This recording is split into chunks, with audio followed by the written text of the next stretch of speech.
Hello friends, I hope आप लोग ठीक होंगे और पढ़ाई सही चल रही होगी। ये वीडियो चौथी वीडियो है प्रीवियस ईयर सॉल्व पेपर्स जहाँ पर हम लोग करने की कोशिश कर रहे हैं। और ये CGL टीयर 1 2017 5 अगस्त 2017 सेकंड शिफ्ट का पेपर है। मैं कोशिश यही कर रहा हूँ कि व्हाट्सएप ग्रुप पे और टेलीग्राम चैनल पे मैं पहले इन पेपर्स की PDF आपको प्रोवाइड कर देता हूँ ताकि आप ख़ुद उसे प्रैक्टिस कर सकें। तो अभी तक जिन लोगों ने टेलीग्राम चैनल या व्हाट्सएप ग्रुप ज्वाइन नहीं किया है वो ज्वाइन कर सकते हैं ताकि उनको PDF पहले मिल जाए अपने प्रैक्टिस के लिए और फिर आके इसके सॉल्यूशन देख पाएँ। तो चलिए स्टार्ट करते हैं without any further ado, without any further delay. पहला क्वेश्चन एरर डिटेक्शन 76 और 77 है। My sister in laws who live in Kolkata have come to stay with us. मेरी जो सिस्टर इन लॉ हैं वो आई हैं। तो सिस्टर इन लॉ का प्लूरल आपको पता होना चाहिए। तो कंपाउंड नाउन है sister in law. Sister in law का प्लूरल जो होता है वो सिस्टर्स इन लॉ होता है, ना कि सिस्टर इन लॉज, क्योंकि मेन वर्ड जो है वो सिस्टर है तो उसके आगे एस लगेगा। ठीक है, यानी कि एरर कौन से पार्ट में है? फर्स्ट पार्ट के अंदर है। फिर है these kind of clothes are rather expensive for me to buy. इस तरह के कपड़े मेरे लिए काफ़ी एक्सपेंसिव हैं ख़रीदने के लिए। तो यहाँ पर देखिए दीज है तो दीज के साथ काइंड नहीं आएगा, काइंड्स आएगा, प्लूरल आएगा। दीज काइंड्स ऑफ क्लोथ्स, तो यहाँ पर भी एरर किस पार्ट में है? फर्स्ट पार्ट के अंदर। तो दोनों एरर डिटेक्शन के क्वेश्चंस में एरर फर्स्ट पार्ट में थी।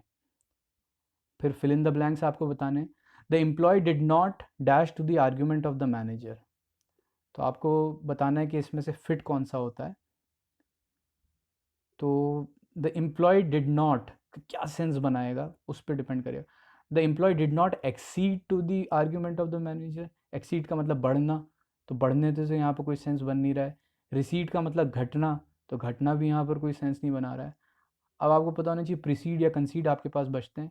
तो प्रीसीड का मतलब होता है कोई चीज़ किसी चीज़ से अगर पहले हो। तो the employ did not precede to the argument of the manager, नहीं, कंसीड ही यहाँ पर सही होगा, क्योंकि कंसीड का मतलब होता है एग्री करना, किसी की बात को एडमिट करना कि हाँ सामने वाला जो है बात को सही कह रहा है।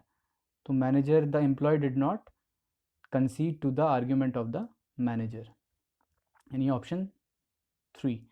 फिर है फ्रेजल वर्ब का क्वेश्चन है 79। He was sworn as the prime minister of our country.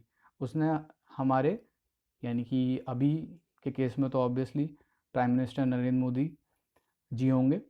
तो ही वॉज स्वॉर्न के साथ आपको क्या लगाना है? स्वॉर्न इन। आपको क्या लगाना होगा? स्वॉर्न इन होता है। शपथ लेने को क्या कहते हैं? स्वॉर्न इन कहते हैं। फिर है सिनोनिम्स। कैंटिकरस का सिनोनिम बताना है।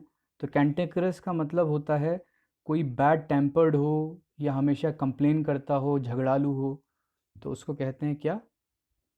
उसको कहते हैं कैंटेंकरस, यानी कि क्वारलसम। डलनेस का मतलब डल। रिमोर्सफुल का मतलब पश्चाताप हो जिसको। ह्यूमरस का मतलब मजाकिया। तो कैंटेंकरस ही इसका सिनोनिम है। फिर है कॉनेजियर। कॉनेजियर का मतलब होता है कोई ऐसा इंसान जो एक्सपर्ट हो किसी चीज़ के जजमेंट में, आर्ट की बारीकियों में, खाने की चीज़ों के बारे में, म्यूज़िक के बारे में, तो उसको क्या कहते हैं? कॉनेजियर कहते हैं। यानी कि इसके लिए जो क्लोजेस्ट इसका मीनिंग आएगा चारों ऑप्शंस में से वो आएगा डिसर्निंग जज, यानी कि जो डिसर्न कर पाए, यानी कि जो सही और गलत को बता पाए जज, एक ऐसा जज किसी चीज़ के लिए। फिर है एंटोनिम्स आपको बताने हैं। न्यूगेटरी। तो न्यूगेटरी का मतलब होता है कोई चीज़ अगर नथिंग, वर्थ नथिंग हो, या लिटिल वैल्यू की हो, यूजलेस हो, फ्यूटाइल हो, तो उस चीज़ को कहा जाता है न्यूगेटरी। तो न्यूगेटरी के लिए जो एंटोनिम बनेगा फ्यूटाइल का, फ्रूटलेस का, वो क्या बनेगा? प्रोडक्टिव, क्योंकि फ्यूटाइल तो सिनोनिम है तो वो बनेगा नहीं। डेल्यूजिव का मतलब कोई डेल्यूजन, यानी कि भ्रम है। अनरियल का मतलब कोई चीज़ रियलिटी में ना हो, तो प्रोडक्टिव ही इसका आता है। फिर है नाइव। तो नाइव का आपको बताना है। तो नाइव का बेसिकली, नाइव का मतलब होता है कोई इंसान नौसिखिया है, लैक ऑफ एक्सपीरियंस है, विजडम हो, जजमेंट हो, आर्टलेस हो, हुनर ना हो उसके पास। तो आर्टलेस का उल्टा आर्टफुल ही हो सकता है यहाँ पर। तो इसको आप सीधे सीधे आर्टफुल कर दीजिए। कैंडिड का मतलब होता है कोई सच बिल्कुल साफ, फ्रैंकली कोई चीज़ कहना, सच के साथ कहना। कैंडिड का मतलब, क्रेडुलस का मतलब होता है जो बहुत ही आसानी से बहकावे में आ जाए। सिंसियर का मतलब ऑब्वियसली आप जानते हैं, कोई इंसान सिंसियर है। फिर ईडियम्स का मतलब बताना, मीली माउथ। मीली माउथ का मतलब होता है पॉजिटिव सेंस में भी इस्तेमाल कर सकते हैं कि जो सॉफ्ट स्पोकन हो, लेकिन नेगेटिव सेंस में भी इस्तेमाल होता है कि एक इंसान जो साफ साफ खुले तौर पे कोई चीज़ को ना बोले, मीठा मीठा बनने की कोशिश करे, तो उसको क्या कहते हैं, मीली माउथ कहते हैं। सॉफ्ट स्पोकन ही यहाँ पर वैसे इसका मोस्ट रेलिवेंट आंसर है। फिर है by fits and starts. By fits and starts का मतलब होता है कोई चीज़ अगर रेगुलरली इरेगुलर हो तो उस चीज़ को क्या कहते हैं, बाई फिट्स एंड स्टार्ट्स। फिर सेंटेंस इम्प्रूवमेंट में आपको बताना था, I had not only held her by giving hints but also with providing him links. अब आपको बताना है कि इसमें क्या चेंज किया जाए। तो देखिए इसका कॉन्सेप्ट ये है कि जब नॉट ओनली और बट ऑल्सो ये वाला फॉर्मेट आता है, तो नॉट ओनली के बाद और बट ऑल्सो के बाद जो भी आपका पार्ट ऑफ स्पीच, जो भी फॉर्मेट होगा, पैटर्न होगा फ्रेज का, वो सेम होगा। तो यहाँ पर आप देखिए नॉट ओनली के बाद हेल्प्ड आ रहा है और बट ऑल्सो के बाद प्रोवाइडिंग आ रहा है। तो यहाँ पर हेल्पिंग होता या तो इस तरीके का कोई वर्ड होता। तो इसको रीअरेंज करना पड़ेगा आपको। I had helped her not only by giving hints but also with providing him links। तो आप helped her को पहले कर लेंगे और not only को आप बाद में कर लेंगे, यानी कि ऑप्शन सेकंड अगर आप करते हैं तो ये सही हो जाएगा, क्योंकि helped her not only by giving हो जाएगा hints but also with providing। तो गिविंग और प्रोवाइडिंग हो जाएगा, नॉट ओनली के बाद गिविंग हो जाएगा और बट ऑल्सो के बाद प्रोवाइडिंग हो जाएगा। तो we has finished our lunch half an hour ago. Half an hour ago का मतलब कोई चीज़ पास्ट में हो गई। तो कोई चीज़ पास्ट में हो गई और एगो लग गया तो उसमें सिंपल पास्ट का केस है। तो सिंपल पास्ट के केस में आप सीधे सीधे फर्स्ट ऑप्शन लगा देंगे, 87 का आप 1 लगा दीजिए। We finished our lunch half an hour ago. ये जो स्क्रीन बार बार आ रही है इसको इग्नोर करिएगा प्लीज़, थोड़ा सा एडजस्ट करते चलिए। मुझसे समझ में नहीं आ रहा है कि मैं किस तरीके से इसको मैनेज करूं। थोड़ा सा डिस्ट्रैक्शन हो रहा होगा, उसको इग्नोर करिएगा प्लीज़। फिर है आपका one word substitution. One word substitution में ये है, the act of speaking irreverently about sacred things.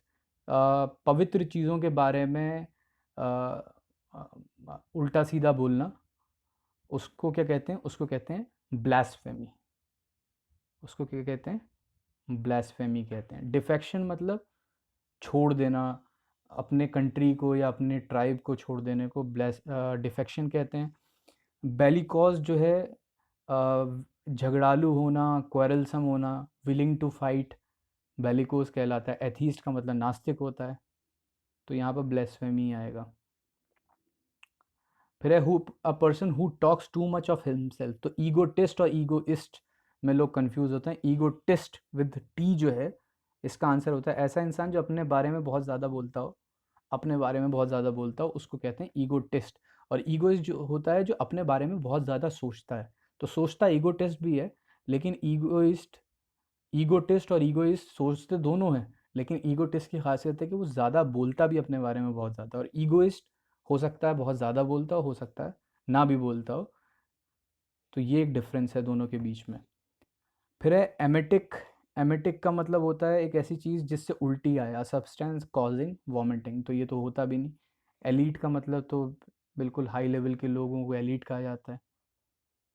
फिर है स्पेलिंग एरर, आपको बतानी थी कि स्पेलिंग एरर इनमें से एक वर्ड जो है इनकरेक्ट है, बाकी 3 जो हैं करेक्ट हैं। तो आपको बताना तो 90 में 4 सोवेरेनिटी में आई ई की जगह पे ई आई हो जाएगा, और बेसिकली ट्रैंक्विलिटी में और 91 में, सॉरी 91 में आप स्पेलिंग देखेंगे तो परसीवरेंस की स्पेलिंग में जो है PERSEVER ए होगा, ANCE होगा। तो इसका मतलब जो है एक तो सॉवेरेनिटी की स्पेलिंग गलत है और एक परसीवरेंस की स्पेलिंग गलत है। इसमें रिम्यूनरेशन एक वर्ड है। रिम्यूनरेशन का मतलब होता है आपको आपका मेहनताना, आपने जो काम किया है या कोई सर्विस दी है उसका मेहनताना रिम्यूनरेशन कहलाता है। अप्रेंटाइज का मतलब जो कहीं पर अप्रेंटाइज, ये तो वर्ड वैसे भी आपको पता होगा जॉब से रिलेटेड, अप्रेंटाइज रेलवे में अप्रेंटाइज और रखे जाते हैं। इसके अलावा ट्रैंक्विलिटी का मतलब सुकून होता है, सुकून से रिलेटेड है। रेस्प्लेंडेंस का मतलब होता है कोई चीज़ बहुत ही बेपनाह खूबसूरत सी हो, सनसेट जैसे बीच पे होता है वो, उसको रेस्प्लेंडेंस, उसके लिए एक वर्ड इस्तेमाल किया जा सकता है। एकोमोडेशन तो ऑब्वियसली एक बहुत आसान सा वर्ड है। अब आपको पैराजम्बल्ड बताने हैं, थोड़ा सा छोटा करता हूँ ताकि आपको दिखे। तो अगेन मैं आपसे फिर पूछता हूँ पिछली वीडियो की तरीके से कि ऑप्शन देख के आपको ये बता सकते हैं कि कौन सा किन सेंटेंसेस से स्टार्टिंग नहीं हो सकती। हम सबसे अच्छा तरीका पैराजम्बल्स को करने का, आप एलिमिनेशन ही लगा सकते हैं। तो देखिए स्टार्टिंग 2 से नहीं हो सकती है अगर आप गौर से देखें। एक तो एस से नहीं हो सकती क्योंकि इट है, इट से पहले इट को इंट्रोड्यूस करना पड़ेगा, इट है क्या, इस वजह से एस से नहीं हो सकती। और अगर गौर से देखें तो पी से भी नहीं हो सकती क्योंकि इन अदर कंट्रीज़, तो इन अदर कंट्रीज़ से पहले इन सम कंट्रीज़ की तो बात होगी, कुछ कंट्रीज़ की बात होगी, तब उससे अलग दूसरे कंट्रीज़ की बात होगी। तो इस वजह से एस और पी से अब स्टार्टिंग नहीं हो सकती, एस और पी से स्टार्टिंग नहीं हो सकती। तो ऑप्शन 2 और ऑप्शन 3 आपके वैसे ही गलत हो गए। बचता है आपके पास 1 और 4। इसके अलावा 2 कॉन्सेप्ट्स और हैं, ठीक है, और वो ये है कि क्यू के 2 चीज़ें देखिए, इसके अलावा भी 2 हिंट्स हैं। आर के साथ एस आएगा क्योंकि इट का मतलब फ्रस्ट्रेशन से ही आ सकता है। Frustration is a global cancer, it has spared no country. तो देखिए आर एस किस में है, आर एस है सिर्फ और सिर्फ आपके 4th ऑप्शन में नहीं है। आर एस साथ, आर एस किस में है, फर्स्ट ऑप्शन में है। फिर ये देख लीजिए क्यू और पी को भी वेरीफाई अगर पूरा ही करना है। In some countries frustration exist because these countries are populated by have nots. In other countries which are populated by haves frustration is among them also because they do have haves. तो इस तरीके से आपका option जो है 1 simply जो है सही हो जाएगा बाय मेथड ऑफ एलिमिनेशन। फिर आपको बताना है ये भी आसान सा ही पैराजम्बल्ड है कंपैरेटिवली। इसमें भी देखिए कि कौन से 2 सेंटेंसेस से स्टार्टिंग नहीं हो सकती। तो देखिए ही से स्टार्टिंग नहीं होगी, ही से पहले आपको, वैसे भी आप देखिए आर में मैन है तो मैन के लिए ही बेसिकली इस्तेमाल होगा। तो एक तो क्यू से स्टार्टिंग नहीं होगी और एक एस से स्टार्टिंग नहीं होगी। इट टेल्स अस, तो इट के बारे में बताना पड़ेगा, इट क्या है, ठीक है। तो ये 2 चीज़ें पता चल गई। तो क्यू और एस अगर ऑप्शन में है जो कि हैं 2 और 4, तो 2 और 4 तो ऐसे ही आप काट दीजिए। अब बचता है आपके पास पी और आर। तो पी और आर में भी आप देखिए तो पी से जो है स्टार्टिंग क्यों नहीं होगी, क्योंकि the real purpose underlying this maxim, तो दिस मैक्सिम, मैक्सिम का मतलब एक ऐसा स्टेटमेंट जो ट्रू होता है ऑलरेडी, उसको प्रूव करने की ज़रूरत नहीं होती। Honesty is the best policy, आप उसको प्रूव करने की ज़रूरत नहीं है। ऐसी चीज़ों को मैक्सिम कहा जाता है। तो दिस मैक्सिम से पहले मैक्सिम बताना पड़ेगा। तो मैक्सिम क्या है, आर में मैक्सिम आ रहा है कि man is something much greater than an intelligent being using his intellect to make newer inventions from time to time, ठीक है। तो ये मैक्सिम नहीं है अभी। तो आर पी से स्टार्टिंग नहीं होगी तो वैसे ही ऑप्शन क्यों बचता है, वो आर बचता है। आर के बाद देख लीजिए, वैसे भी चेक कर लीजिए कि आर आया, he has within him a spirit which is ever exhorting him to cut down his needs and learn to be happy with what he has. ठीक है, आर क्यू। फिर यही मैक्सिम है जो क्यू है, the real purpose underline this maxim lies in its utility in the world sense. It tells us to be up and doing, not to be passive in our attitude to life. तो इसमें अब आप through elimination आप बहुत आराम से option 3 को लगा सकते हैं। फिर वॉइस में है, why do you waste money. तो बेसिकली सिंपल प्रेजेंट टेंस का केस है। तो सिंपल प्रेजेंट टेंस में आप चेंज करेंगे तो इसको आप ऐसे चेंज करेंगे, why plus is am are plus subject plus word की थर्ड फॉर्म प्लस बाय और प्लस जो है ऑब्जेक्ट। तो इस केस में मतलब एक्टिव को पैसिव बनाना है तो एक्टिव का ऑब्जेक्ट क्या बनेगा, पैसिव का सब्जेक्ट। तो why is money, money object था वहाँ पर तो मनी यहाँ पर सब्जेक्ट हो जाएगा, वाई इज़ मनी। ठीक है, और यहाँ पर सिंपली जो है क्या हो जाएगा, यहाँ पर कोई बीइंग या बीन तो होगा नहीं क्योंकि हैज़ नहीं है। तो why is money wasted, waste का थर्ड फॉर्म वेस्टेड बाय, और सब्जेक्ट क्या था यहाँ पर, यू था। तो यहाँ पर ऑब्जेक्ट हो जाएगा you, why is money wasted by you. 94 का 3। फिर है नरेशन। नरेशन में बताना है, the doctor said well what can I do for you, मैं आपके लिए क्या कर सकता हूँ, डॉक्टर पूछ रहा है। तो अब देखिए इसमें दो ऑप्शन तो वैसे ही, सेकंड और थर्ड तो हो ही नहीं सकते। The doctor said that he couldn't do anything for her, the doctor said what he couldn't, क्योंकि यहाँ तो कुड की बात हो रही है, कुडंट की तो बात ही नहीं हो रही है। तो डॉक्टर वांटेड टू नो या doctor wonder what he could do for her. तो सिंपली जो है he simply wanted to know, wonder तो उसमें कुछ कर नहीं रहा है, वो सिर्फ जानना चाह रहा है, हैरत थोड़ी कर रहा है। तो इस सेंस में जो है वांटेड टू डू सिंपली जो है फर्स्ट क्वेश्चन में फर्स्ट जो है सही हो जाएगा। फिर आपको क्लोज टेस्ट है, the world has seen a dash growth in several spheres, agricultural production, industrial production, communication, medicine, education have seen dash growth. We can safely assume that the future is not as dash as once appeared to be. We are not by a vision of hungry hordes overwhelming food resources, although it is dash that many people, especially in the developing countries, are hungry, illiterate, and dash to diseases.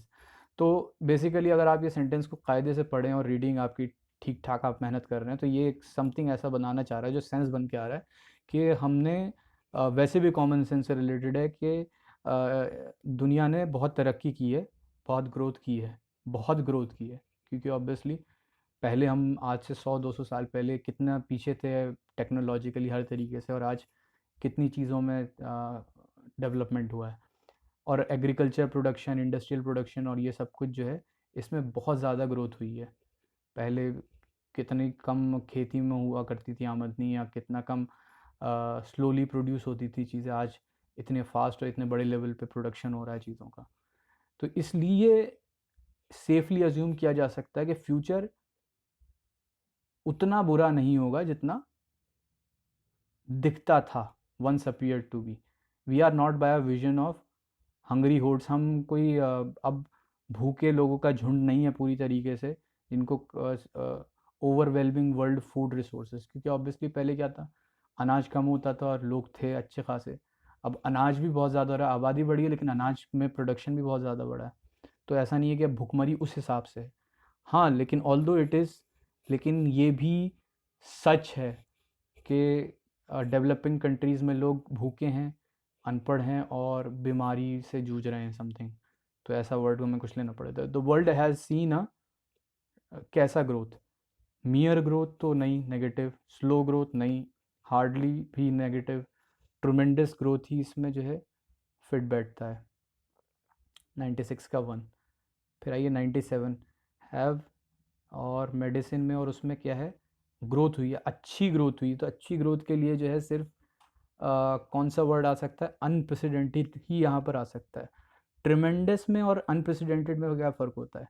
देखिए, tremendous का मतलब होता है बहुत ज़्यादा, और unprecedented का मतलब होता है, ये फ़र्क है। अब यही है कि सिनोनिम्स से लग हैं ये सिनोनिम्स, लेकिन मीनिंग में फ़र्क है कि ट्रिमेंडस तो ग्रोथ है ही, अनप्रेसिडेंटेड भी है। अनप्रेसिडेंटेड का मतलब इससे पहले कभी नहीं हुई, कोई चीज़ उससे पहले ना हुई हो, बहुत शानदार सी हो, तो उसको अनप्रेसिडेंटेड कहते हैं। वैसे अनप्रेसिडेंटेड नेगेटिव सेंस में भी इस्तेमाल किया जा सकता है।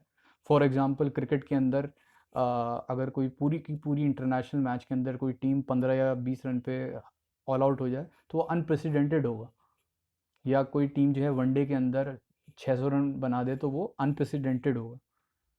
तो पॉजिटिव सेंस में भी अनप्रेसिडेंटेड इस्तेमाल हो सकता है, नेगेटिव सेंस में भी। फिर है, we can safely assume that the future is not as, अब नॉट एज नेगेटिव कोई वर्ड आएगा यहाँ पर, तो not as good as once appear to, ये तो सेंस ही नहीं बनाएगा। नॉट एज स्ट्रॉन्ग, हाई नहीं, ब्लीक ही हो सकता है। ब्लीक का मतलब अंधकार में अंधेरा, तो ब्लीक जो है इसको लगाइए आप सिंपली देख के, क्योंकि नेगेटिव एक ही है और नेगेटिव ही यहाँ पर सेंस फिट करेगा उसमें, क्योंकि हम वो नहीं हैं, नेगेटिव नहीं है। पॉजिटिव, ऑब्वियसली नेगेटिव नहीं है का मतलब पॉजिटिव बनाना है हमें, लेकिन नॉट आ गया तो नेगेटिव वर्ड ही आएगा। ऑल दो इट इज़, ये सच है ना कि डेवलपिंग कंट्रीज़ के अंदर लोग हंगरी हैं, इलिटरेट हैं, तो इट इज़ अनक्लियर तो नहीं, इट इज़ फॉल्स भी नहीं, इट इज़ इनकरेक्ट भी नहीं, बल्कि इट इज़ ट्रू के लोग क्या हैं, हंगरी हैं, इलिटरेट हैं और डिजीज़ से जूझ रहे हैं। तो डिजीज़ से जूझ रहे हैं के लिए होगा, फिर नेक्स्ट यही है, and prone to disease. Prone to disease, you are, अगर आप किसी चीज़ से संभावित है कि आप उससे जूझें, likely to suffer from something or to do something bad, liable, so that is called prone to, you are prone to disease, you are prone to drugs, you are prone to drinking heavily, you are prone to bad habits। ठीक है, तो आज थोड़ा सा ये distraction भी था, बार बार screen ऊपर नीचे हो रही थी, लेकिन थोड़ा सा, अगेन बार बार यही कहता हूँ कि आप थोड़ा सा एडजस्ट करिए और पढ़ते रहिए, क्योंकि देखिए थोड़े बहुत डिस्ट्रैक्शंस तो लाइफ में आएंगे। हर चीज़ बिल्कुल एज इट इज़ नहीं मिल पाएगी, कुछ ना कुछ थोड़ा बहुत समझौता करना पड़ेगा। और अगेन यही चीज़ है कि पढ़ाई, self study is the best study, उसको रखिए, और उसके साथ साथ मेरी वीडियोस या दूसरी जो भी आपको रेलेवेंट वीडियोस लगें उनको फॉलो करते रहिए। यही चीज़ है अल्टीमेटली, पढ़ते रहिए, सिलेक्शन लीजिए और खुश रहिए अपनी ज़िंदगी के अंदर, यही मैं चाहता हूँ, यही मेरी ख्वाहिश है। तो चलिए, अभी के लिए goodbye, have a nice day ahead.